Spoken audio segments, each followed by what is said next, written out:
Students, कैसे हैं आप? हम चैप्टर नंबर 4 गतिमान आवेश और चुंबकत्व पढ़ रहे हैं, जिसमें अपना नेक्स्ट टॉपिक है बायो-सावर्ट का नियम। हमने देखा था ऑरेस्टेड ने सबसे पहले बताया कि जब किसी चालक में धारा प्रवाहित होती है तो उसके चारों ओर चुंबकीय क्षेत्र उत्पन्न होता है, लेकिन ऑरेस्टेड के द्वारा ये नहीं बताया गया कितनी धारा प्रवाहित करने पर कितना चुंबकीय क्षेत्र उत्पन्न होगा। उसको किसने बताया? बायो और सावर्ट, दो वैज्ञानिकों थे। इन्होंने बताया कि किसी चालक तार में जब धारा प्रवाहित की जाती है, चालक तार में जब धारा प्रवाहित की जाती है तो चालक तार से r दूरी पर स्थित किसी बिंदु पर चुंबकीय क्षेत्र का मान क्या होगा।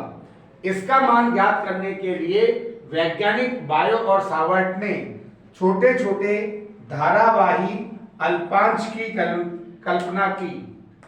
छोटे छोटे धारावाही अल्पांश, तो हमने एक धारावाही अल्पांश लिया dl, जिसमें I मान की धारा प्रवाहित हो रही है। इस पॉइंट पर हमें चुंबकीय क्षेत्र का मान ज्ञात करना है, जो धारावाही चालक से r दूरी और थीटा कोण पर स्थित है।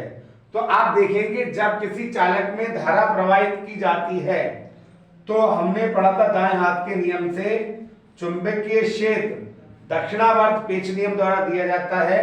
तो ये अंगूठा धारा की दिशा को बता रहा है, तो मुड़ी हुई अंगुलियां चुंबकीय क्षेत्र की दिशा को व्यक्त करेंगी और चुंबकीय क्षेत्र यहां पर पृष्ठ के लंबवत अंदर की ओर कार्यरत है, तो इसे अपन क्रॉस द्वारा व्यक्त करते हैं कि इस बिंदु पर चुंबकीय क्षेत्र कहां पर है? अंदर की ओर। और चूंकि अल्पांश के कारण है इसलिए मैं ले रहा हूं यहां पर dB वेक्टर। इसी प्रकार अगर पॉइंट इधर होता तो चुंबकीय क्षेत्र लंबवत बाहर की ओर, तो यहां पर अपन चुंबकीय क्षेत्र को व्यक्त करेंगे जो कि डॉट की फॉर्म में आएगा। कहां पर है? चुंबकीय क्षेत्र पृष्ठ के लंबवत बाहर की ओर। धारावाही चालक तार के कारण किसी बिंदु पर चुंबकीय क्षेत्र का मान दाएं हाथ के नियम द्वारा दिया जाता है, तो इस दिशा में अंदर की ओर और इस दिशा में बाहर की ओर। तो बायो-सावर्ट क्या कहता है कि धारावाही चालक के कारण उत्पन्न चुंबकीय क्षेत्र का मान dB प्रोपोर्शनल टू I प्रवाहित धारा के समानुपाती, dB प्रोपोर्शनल टू अल्पांश लंबाई के समानुपाती, dB प्रोपोर्शनल टू 1/r², दूरी के वर्ग के व्युत्क्रमानुपाती, और सबसे important dB proportional to sine theta, धारा की दिशा और प्रेषण बिंदु को मिलाने वाली रेखा के मध्य बनने वाले कोण थीटा की जाके समानुपाती होता है। इन सभी को अगर हम मिला दें तो हमारे पास फॉर्मूला आता है I dl sine theta upon r²। Proportional sine को हमें हटाना है, बराबर का निशान लगाऊंगा, तो चुंबकीय पारगम्यता μ0 upon 4 pi constant I dl sine theta upon r²। यह है आपके बायो-सावर्ट के नियम की सहायता से धारावाही अल्पांश के कारण किसी बिंदु पर उत्पन्न चुंबकीय क्षेत्र का मान।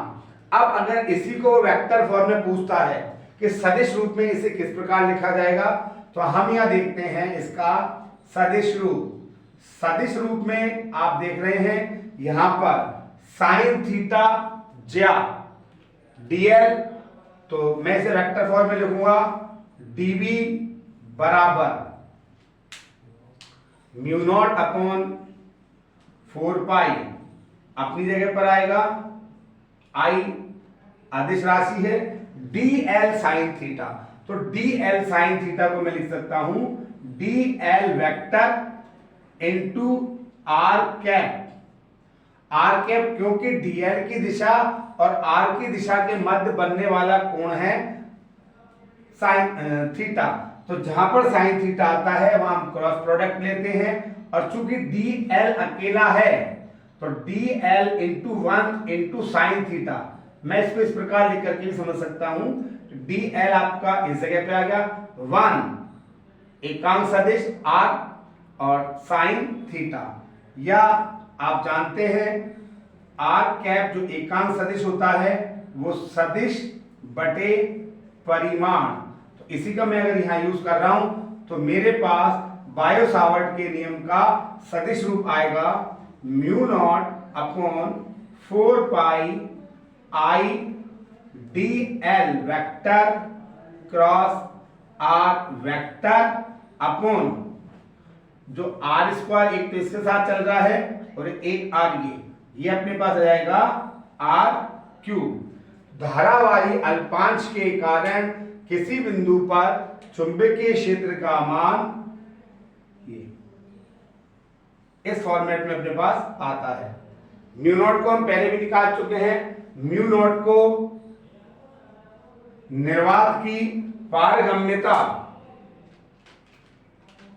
म्यू नॉट को निर्वात की पारगम्यता कहते हैं। निर्वात की पारगम्यता, जिस तरीके से हमने फर्स्ट चैप्टर में एप्सिलॉन नॉट पढ़ा था, इसका मान होता है 4 पाई इंटू 10 की पावर -7। अगर मैं इसका मात्रक लिखना चाहूं तो डीबी टेस्ला, 1 मीटर से 1 मीटर आपका कैंसिल हो जाएगा, tesla into metre upon ampere.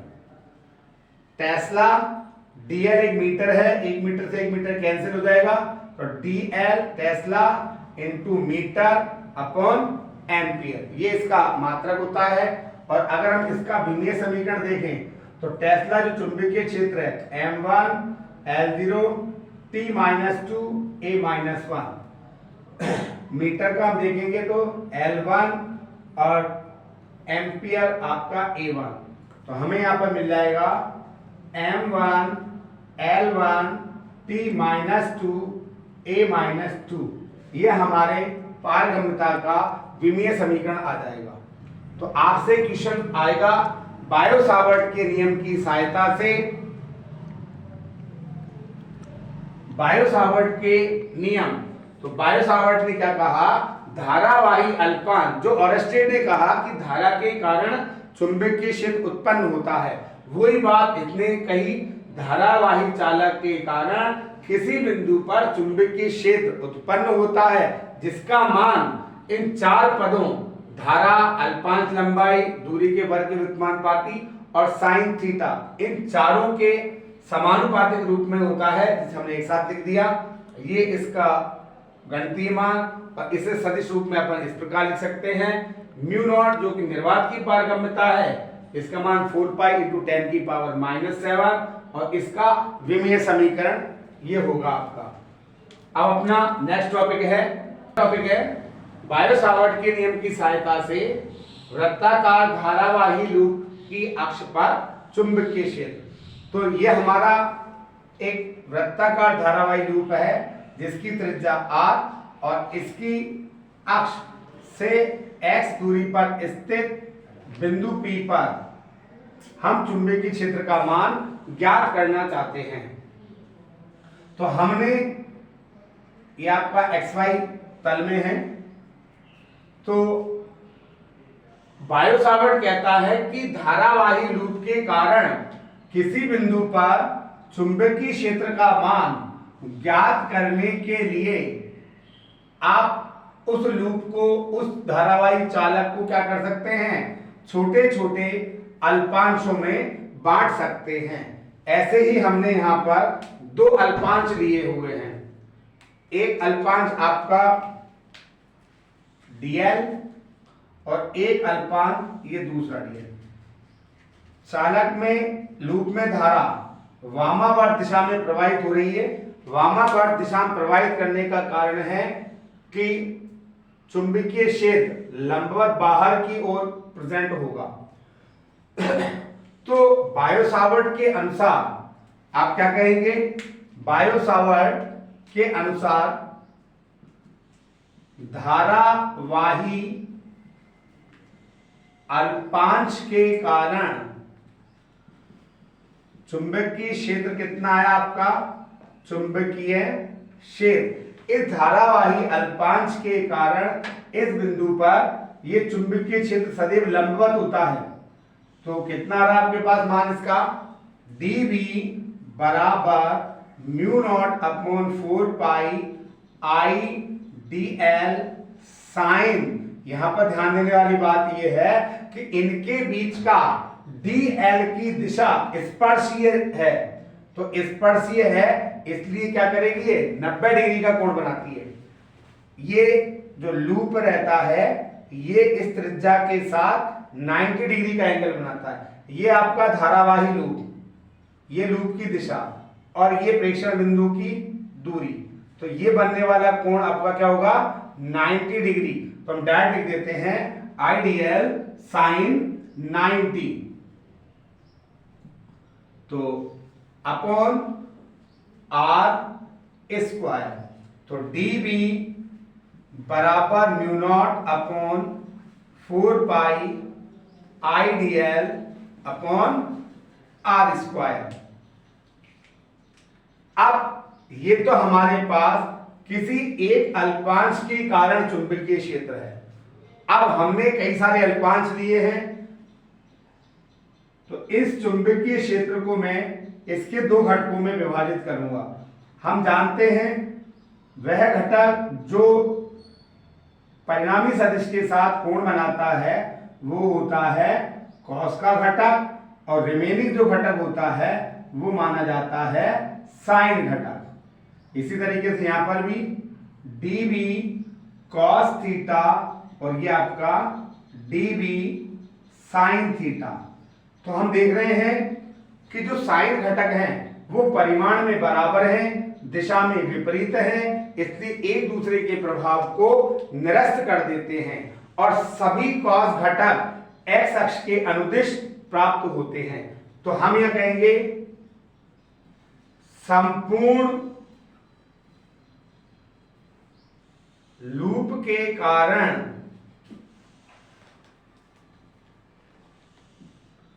अक्ष पर चुंबकीय क्षेत्र हमारा आ जाएगा B बराबर समेशन dB cos थीटा, क्योंकि साइन घटक सब परिमाण में बराबर और दिशा में अलग अलग होने के कारण एक दूसरे के प्रभाव को निरस्त कर देते हैं, इसलिए परिणामी मान कॉस घटकों के योग के बराबर हो जाएगा। तो यहां से मैं dB की वैल्यू इस इक्वेशन में पुट कर रहा हूं B इक्वल्स टू। दूसरी बात, ये जो समेशन है, जो योग है, चूंकि यहां जो लूप आप ले रहे हैं ये लूप आपका सतत लूप होता है। हमने छोटे छोटे लूपों में हम इसको बांटेंगे, तो सतत वितरण होने के कारण इस समेशन को हम समाकलन के रूप में भी लिख सकते हैं। dB की वैल्यू में पुट कर रहा हूं mu naught upon 4 pi I dl upon R square.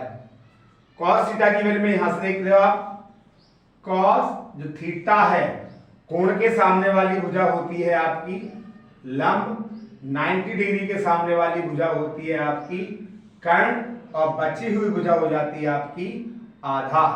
तो हमारे कॉस थीटा का मान क्या होगा? आधार बटे कर्ण, अर्थात r अपॉन r। तो हम यहां पर कॉस थीटा की वैल्यू पुट कर देंगे r अपॉन r। अब आप देखिए जो समाकलन है उसमें सारी चीजें कांस्टेंट हैं। Mu naught upon 4 pi constant है, I कांस्टेंट है, R कांस्टेंट है, RQ को भी आप कांस्टेंट मान सकते हैं। इन सबको हम भाग कर देते हैं mu naught upon 4 pi I R upon RQ, और हमारे पास समेशन आ गया DL। तो इस बंद लूप की अगर आप बात करें बंद लूप में, तो इस डीएल का समाकलन क्या हो जाएगा आपका, टोटल लूप ऑफ डीएल, बंद लूप कितना बन जाएगा, ये एक परिधि के बराबर, वृत्त की परिधि 2 पाई आर की फॉर्म में हम इसको लिखते हैं। बंद लूप है, आप यहां भी कह सकते हो बंद लूप के लिए, नहीं भी लगा तो कोई दिक्कत नहीं, लेकिन ये टोटल जो डीएल है वो इस बंद लूप का अल्पांश है, इसलिए हम इसे लूप के रूप में भी ले सकते हैं। तो अब मैं वैल्यू पुट कर देता हूं इसमें, mu naught upon 4 pi I R upon R cube into 2 pi are.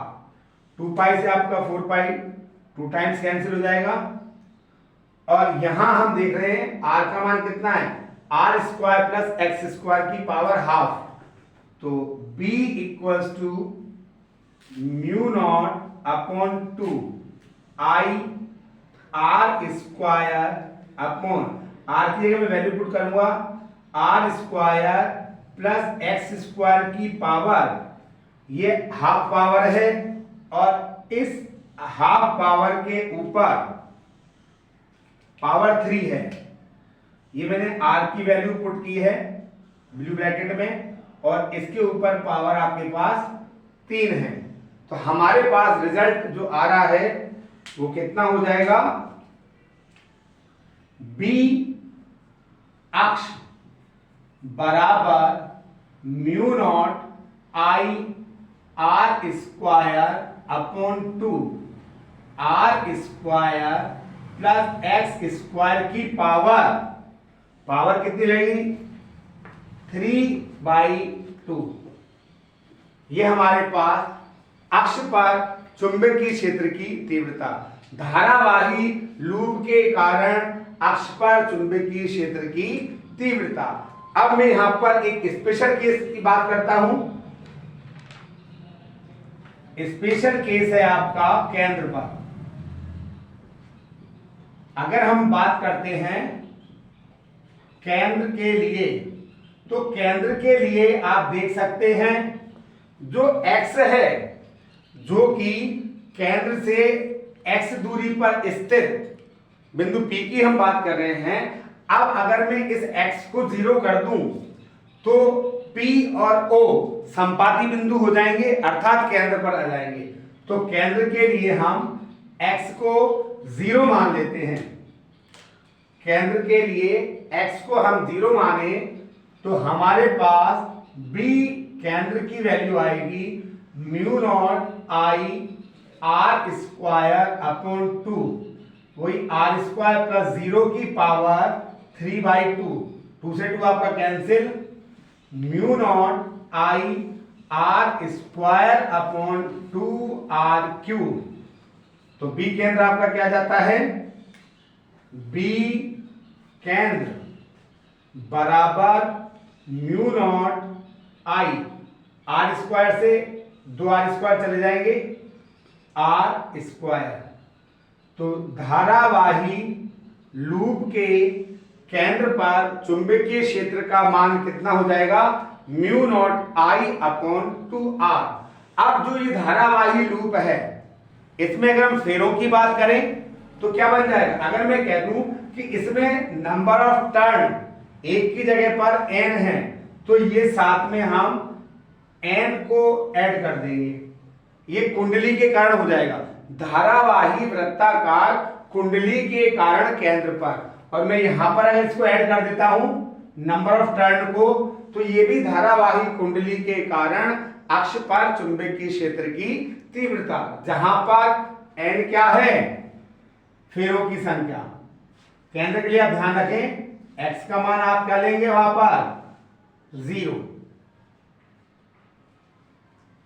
इसके बाद अपना नेक्स्ट टॉपिक पर डिस्कस करेंगे।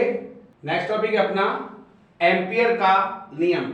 एम्पियर ने भी चुंबकीय क्षेत्र का मान ज्ञात करने के लिए अपना एक नियम दिया था, जिसे एम्पियर का परिपथीय नियम भी कहते हैं। एम्पियर का नियम कहते हैं या एम्पियर का परिपथीय नियम।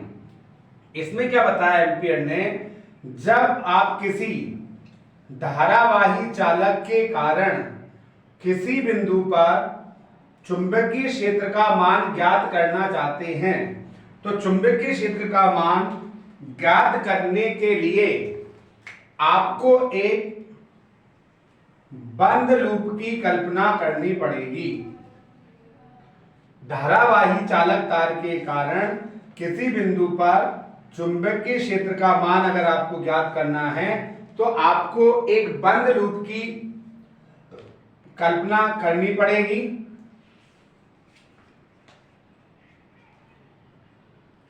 इस बंद लूप के कारण एम्पियर कहता है इस बंद लूप के लिए चुंबकीय क्षेत्र का रेखा समाकलन, बंद लूप के लिए चुंबकीय क्षेत्र का रेखा समाकलन उस बंद पथ को पार करने वाली धाराओं के बीजीय योग का म्यू नॉट गुना होता है। एम्पियर का नियम क्या है? एम्पियर का परिपथ ही नियम कहता है कि जो आपने बंद लूप लिया है इसके कारण ये बंद लूप के चुंबकीय क्षेत्र का रेखा समाकलन बंद लूप को पार करने वाली धाराओं के बीजीय योग का म्यू नॉट गुना होता है। इसमें आप हमेशा ध्यान देंगे कि धारा के कारण जो चुंबकीय क्षेत्र है ये चुंबकीय क्षेत्र स्पर्शीय होगा। इस तरीके से ये आपकी धारा बह रही है तो ये चुंबकीय क्षेत्र इसको स्पर्श करता हुआ जाएगा इस पर, और यही आपके डीएल की दिशा मानी जाती है। तो डीएल की दिशा और बी की दिशा सदैव कैसी होंगी? समान होती है। तो जब भी हम कोई डेरिवेशन करेंगे वहां पर हमेशा हम बी डी एल कॉस 0 लेंगे। यहां हम कह सकते हैं बी वेक्टर और डी एल वेक्टर की दिशा समान है, समान है अर्थात इनके बीच का कोण 0 डिग्री है। डॉट हमने हटाया इसलिए हमने लगा दिया कॉस। ये अदिश गुणनफल है। दो सदिश राशियों को गुणा करने पर जब अदिश राशि प्राप्त होती है तो सदिशों का ऐसा गुणनफल अदिश गुणनफल कहलाता है जिसका मान दोनों के परिमाण और उनके मध्य बनने वाले कोण जो 0 डिग्री है की कोज्या के गुणनफल के बराबर होता है। तो यहां से हमारे पास म्यू नॉट समेशन आई। अब ये अगर आप यहीं पर एम्पियर के नियम से अब मैं कह दूं किसी धारावाही चालक के कारण, चालक तार के कारण चुंबकीय क्षेत्र, तो धारावाही चालक तार के कारण चुंबकीय क्षेत्र के लिए हम क्या कहेंगे? माना एक चालक तार है जिसमें I मान की धारा प्रवाहित हो रही है। माना एक चालक तार I जिसमें I मान की धारा प्रवाहित हो रही है। इस धारावाही चालक तार के कारण लंबवत d दूरी पर स्थित किसी बिंदु पर चुंबकीय क्षेत्र का मान मुझे ज्ञात करना है। तो एम्पियर के नियम अपन जानते हैं। एम्पियर के नियम अनुसार चुंबकीय क्षेत्र का रेखा समाकलन उसमें बहने वाली धाराओं के बीजीय योग का म्यू नॉट गुना होता है। तो यहीं से हम इसके डेरिवेशन को आगे स्टार्ट करते हैं। Integration B D L cos 0 की वैल्यू 1 हो जाएगी यहाँ पर cos 0 इक्वल टू 1 और mu naught summation I, total I धारा बह रही है इसलिए समेशन आई के स्थान पर मैं आई लिख दूंगा। चुंबकीय क्षेत्र आप कहीं भी लेके जाओ, चुंबकीय क्षेत्र का मान सभी जगह पर एक समान होता है, इसलिए मैं इसको बाहर कर देता हूं। लूप का dl म्यू नॉट आई। तो ये जो dl आपने लिया है ये इस लूप का, इसकी परिधि का एक छोटा सा भाग है। तो टोटल वैल्यू कितनी आ जाएगी? b into 2 pi d equals to mu naught I. तो हमारे पास किसी धारावाही चालक तार के कारण चुंबकीय क्षेत्र B बराबर mu naught I upon 2 T, B बराबर mu naught I upon 2 D. तो एम्पियर का जो परिपथीय नियम था, अगर एम्पियर के परिपथीय नियम का कथन आएगा तो आप कहेंगे इस नियम के अनुसार चुंबकीय क्षेत्र का रेखा समाकलन उस बंद पथ को पार करने वाली धाराओं के बीजीय योग का म्यू नॉट गुना होता है। अब मैंने आपसे कहा है बी और डीएल की दिशा हर लूप के लिए आपको एक इमेजिनरी लूप बनाना पड़ेगा, जिसे हम कहते हैं एम्पियर लूप।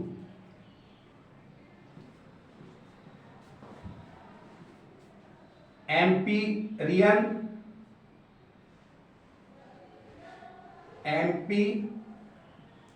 आप लिख दो एम्पियर लूप। एम्पियर लूप जिस तरीके से फर्स्ट चैप्टर में आपने देखा था, वहां हमने गाउस के नियम के लिए गाउसीय लूप की कल्पना की थी, उसी तरीके से एम्पियर के नियम में हम एम्पियर के लूप की कल्पना करेंगे। तो इस प्रकार अपने पास एम्पियर के नियम की सहायता से धारावाही चालक तार के कारण चुंबकीय क्षेत्र का मान आ जाता है, जो कि mu naught I upon 2 D है। अब इसी में अगर मैं इस तार को थोड़ा चौड़ा कर दूं, अर्थात ये तार हमारे पास, अगर हम ये मान लें कि ये एक जो तार आप ले रहे हैं, ये एक बेलनाकार तार है, ये तार की मोटाई मैंने यहां पर बढ़ा दी है, तो हम कहेंगे इसकी जो त्रिज्या है, बेलन की त्रिज्या मैं मान लेता हूं r, और इससे r दूरी पर स्थित किसी बिंदु पर मुझे चुंबकीय क्षेत्र का मान ज्ञात करना है। तो वो की वही चीज है सारी।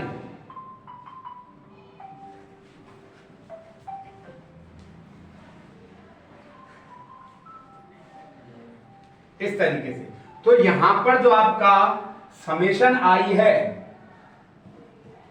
समेशन आई आप इसमें आई की लेंगे, तो ये भी आपका किसी धारावाही, मैं यहां पर लिख सकता हूं किसी धारावाही बेलनाकार चालक तार, किसी धारावाही बेलनाकार चालक, जो हमारा चालक तार था, उस चालक तार की मोटाई को हम अगर बढ़ा देते हैं तो ये हमारे पास क्या हो जाएगा, एक बेलनाकार चालक हो जाएगा। तो किसी धारावाही बेलनाकार चालक के कारण चुंबकीय क्षेत्र का मान अगर हम लेंगे तो इसमें 3 पॉइंट होंगे। जब हमारा पॉइंट P कहां पर है, बाहर की तरफ, जब पहला पॉइंट इसमें लेंगे P बाहर, अर्थात R is greater than R, जब ये R ये हमारी त्रिज्या है तो ये हमारा पॉइंट P बाहर हो जाता है। तो बाहर के कारण भी वही पूरी स्टेप एज इट इज है। एम्पियर के नियम अनुसार B DL cos 0 mu naught summation I, तो B DL mu naught I as it is पूरा ये की रहेगा, इसमें कोई चेंज नहीं है। B DL mu naught I upon 2 D mu naught I. तो हमारे पास बेलनाकार चालक के लिए भी बाहर ई नॉट, जब हम आउट की बात करेंगे तो ये वाला मान हमारा इसी प्रकार रहेगा। इसको हम लिख देंगे mu naught I upon 2 R. तो आपका एक आर्टिकल में 2 आर्टिकल मिक्स हो जाते हैं। पहला सिंपल तार के लिए था, तो हमने केवल एक ही बात की। जब हमने उस तार को बेलन का रूप दे दिया तो बेलन के रूप में हमारे पास 3 पॉइंट होंगे। जब P बाहर है, सेकंड केस हम यहां पर ले सकते हैं P जब सतह पर है, तो सतह की स्थिति में स्मॉल आर का मान कैपिटल आर के बराबर हो जाएगा और हमारा रिजल्ट आ जाएगा बी सतह बराबर mu naught I upon 2 pi capital R. इसमें जो सबसे इंपॉर्टेंट पार्ट है आपका, जब पॉइंट आपका अंदर की तरफ है, तो मैं अगर इस पॉइंट को अंदर की तरफ लेता हूं तो अंदर के लिए मैं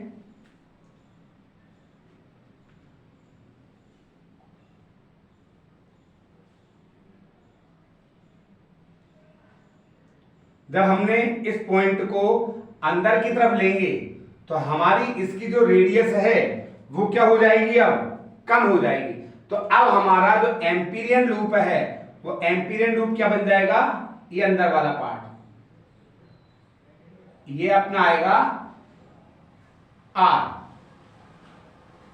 जो एम्पीरियन लूप अपन ले रहे हैं तो ये हमारा एम्पियर लूप है। तो अब आप यहां पर ही देखें कि टोटल से धारा आई बह रही थी, तो इस जब अपन ने इसका अनुप्रस्थ काट कम कर दिया तो इससे बहने वाली धारा का मान अब क्या हो जाएगा, अपेक्षाकृत कम हो जाएगा, जिसे मैं मान लेता हूं समेशन आई डैश।